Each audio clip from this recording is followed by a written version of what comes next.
Terima kasih masih di Breaking News Kompas TV terkait dengan evakuasi para korban pondok pesantren Sidoarjo, Jawa Timur yang ambruk. Saudara, saat ini sebelum kita melanjutkan dialog kita dengan Dr. Nasib Situmorang, kita akan langsung ke lokasi tempat kejadian perkara. Sudah ada jurnalis Kompas TV Arif Hidayat dan Andika Pratama di sana. Mas Arif, selamat pagi. Sudah sampai saat ini dari kondisi terkini di pukul 10.18. Di sana seperti apa evakuasinya? Apakah sudah berjalan dengan penggunaan alat berat? Sisa 20% yang tadi Anda laporkan. Seperti apa pantauan Anda? Selamat pagi Mario dan saudara. Hingga pukul 10 pagi hari ini seluruh kekuatan dan seluruh alat berat yang berada di lokasi runtuhnya bangunan pesantren Al-Ghazini di Buduran, Sidoarjo, Jawa Timur ini sudah kembali mulai bekerja bekerjaan dengan waktu agar sisa material yang tersisa 20% dan korban yang masih tersisa 13 orang ini benar-benar bisa terevakuasi selesai pada hari ini. BNPB menargetkan hari ini pada pukul 00 waktu Indonesia Barat nanti seluruh proses pembersihan puing ini telah selesai dibersihkan begitu, meski ada satu tiang penyanggah beton begitu yang terhubung dengan bangunan lainnya. Namun tim telah menemukan cara bagaimana agar beton ini dapat diputus dan bisa dievakuasi materialnya. Telah bersama kami pada pagi hari ini Kepala Pusat Data Informasi dan Komunikasi Kebencanaan BNPB, Bapak Abdul Muhari. Selamat pagi Pak Aam. Selamat pagi Mas. Pak Aam, apa yang dikejar pada hari ini pada proses upaya pembersihan puing dan pencarian korban, Pak Aam? Baik, sebelumnya saya update dulu data hasil pencarian yang kita lakukan dini hari tadi. Jadi pada operasi pencarian dini hari tadi kita tim gabungan menemukan tambahan 7 jasad lagi, sehingga per pagi ini itu sudah ditemukan 154 orang dan 5 body part. Dari 154 ini selamat 104, dirawat 6, sudah selesai dirawat 97 tanpa perawatan 1, meninggal dunia menjadi 50 orang. Kemudian dari 50 orang dengan keseluruhan data yang kita punya, sisa yang masih dalam pencarian adalah 13 orang. Nah, ini yang hari ini akan kita fokuskan.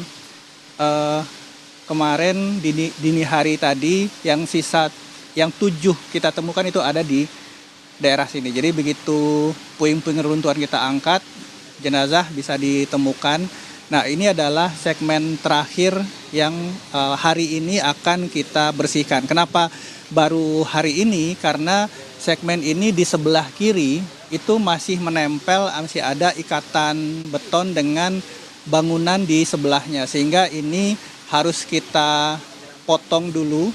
Seperti kita bisa lihat di sini, ini adalah penyangga-penyangga yang kita taruh di bawah struktur puing itu, supaya nanti dalam proses pemotongan ini tidak ambruk ke bawah, dan setelah pemotongan dari ikatannya dengan gedung yang lain ini bisa kita potong-potong sehingga memudahkan kita untuk mengangkat puing ini.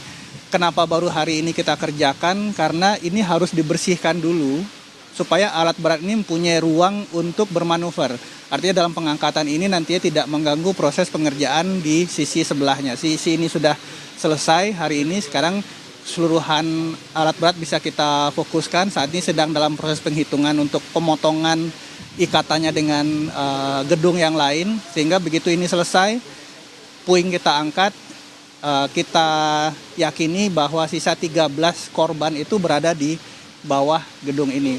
Target kita pengangkatan puing itu bisa kita selesaikan mudah-mudahan, insya Allah mohon doanya hari ini sebelum matahari terbenam.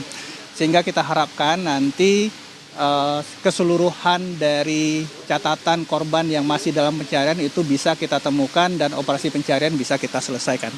Pak Muhari, ini targetnya sebelum matahari terbenam, artinya kita ada waktu 6 jam. Bagaimana dengan kekuatan personil dan kekuatan alat berat, Pak Muhari? Saat ini alat berat sudah dalam posisi, jadi keseluruhan alat berat kita fokuskan di sini. Sebenarnya mungkin yang akan butuh waktu itu hanya proses pemotongan ikatan ke gedung sebelahnya, hingga kemudian begitu sudah selesai kita sudah pasang penyangga, ini bisa kita potong dengan cepat dan bisa kita angkat keluar dengan aman karena ruang manuver dari alat berat ini sudah kita bersihkan. Pun kalau misalkan ada hambatan waktu nantinya, kita harapkan maksimal seluruh proses sudah selesai. Terima kasih Kepala Pusat Data Informasi dan Komunikasi Kebencanaan BNPB maksud kami, Bapak Abdul Muhari telah bersama Breaking News Kompas TV. Mario, demikian tadi perbincangan kami dengan Bapak Abdul Muhari, Kepala Pusat Data Informasi dan Komunikasi Kebencanaan BNPB. Jadi seluruh kekuatan personil dan seluruh alat berat saat ini tengah dikerahkan untuk membersihkan sisa 20% puing bangunan yang berada di sisi kiri runtuhnya bangunan Pondok Pesantren Al-Ghazini Buduran Sidoarjo. Tim menargetkan sebelum matahari terbenam nanti, artinya 6 jam ke depan ini seluruh proses telah diselesaikan begitu. Akan tetapi jika ada 1-2 hal kendala, ini akan dilanjutkan hingga pukul 00 waktu Indonesia Barat. Mario. Ya, terima kasih Arif Hidayat dan juga juru kamera Andika Pratama atas laporannya. Utamakan kehati-hatian. Selamat bertugas kembali. Saudara Pak